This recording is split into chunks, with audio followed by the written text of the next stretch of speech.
Գեղամ Մանուկյան։ Նախնշան, որ հանձնաժողովում այս նախագծին կարևորելով նախագիծը Հայաստան խմբակցության պատգամներ Պաշտպանության եւ անվտանգության մշտական հանձնաժողովում կողմ են քվեարկել։ Այս նախագիծը իրականում երկար ճանապարհ է անցել, նաեւ հանձնաժողովում դեռ ամիսներ առաջ ունեցել ենք աշխատանքային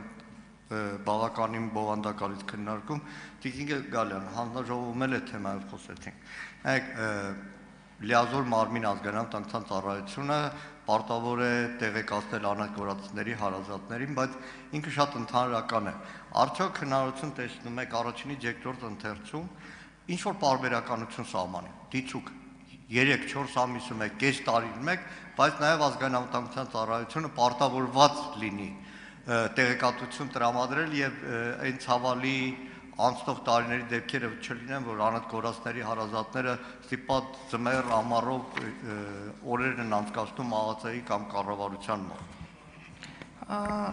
Շնորհակալություն հարցի համար։ Տեսեք, հիմա օրենսդրական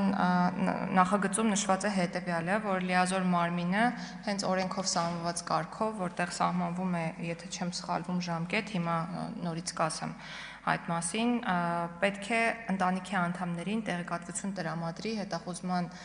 իրականացման ընթացքի եւ արդյունքների մասին։ Եվ մի կարևոր դրույթ օրենքի նախագիծը եւս պարունակում է, որ այդ ընտանիքի անդամները իրենց նախաձեռնությամբ եւ լիազոր մարմնի համաձայնությամբ կարող են ներգրավել լիազոր մարմնին անհետ կորած անձանց հետախուզման գործընթացներում համապատասխան, այսինքն այն գործընթացներում, որոնք իրականացվում են ըստ էության լիազոր մարմնի կողմից։ Ժամկետների մասով, եթե կարգավորված չէ այս պահին, որովհետև բազմաթիվ քննարկումներ են տեղի ունեցել, հիմա չեմ հիշում,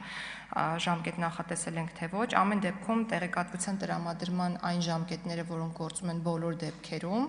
կգործեն նաև այս դեպքում, բայց չեմ բացառում նաև հնարավորությունը, որ առաջինից երկրորդ ընթերցման ընթացքում այդ ժամանակահատվածում կքննարկենք եւ նաև լուծումներ կգտնենք։ Ունեք արձագանք, համեցեք։ Շնորհակալ եմ, տեղեկատվության տրամադրման ընդհանրապես օրենսդրական կարգավորումը տեղեկատվության ազատության մասին օրենքով այնտեղ 6 օրյա, հետո 30 օրյա մի քիչ կարող է չհամընկնի այն մեխանիզմների հետ։ Ես նշեցի 15 օրյա ժամկետ է նախատեսվում պետական մարմինների համար, որպեսզի հարցումներին պատասխանեն, այդ մասին ելույթում էլ նշեցի, եւ 30 օրյա նույն ժամկետը ըստ էության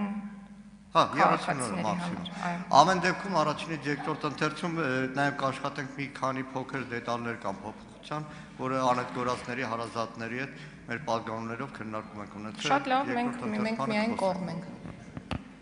Գեղամ Նազարյան, համեցեք։ Շնորհակալություն։ Մենք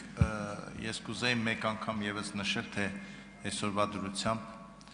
պատերազմում անհետ կորած քանի հոգի ունենք եւ 20 թվականի նոյեմբերի 9-ից հետո օրինակ քանի անհետ կորած այլևս հայտնաբերվել է ողջ եւ ճանաչվել է կամ այստեղ Հայաստանի Հանրապետությունում կամ գերիների ցուցակում մենք ունենք այդպիսի տվյալներ թե ոչ։ Ցավոք սրտի ներողությունից թված ընդհատեցի։ Ցավոք սրտի այս պահին ես չունեմ վիճակագրական տվյալները, ժամանակին երբ քննարկել ենք միասին չնույնականացված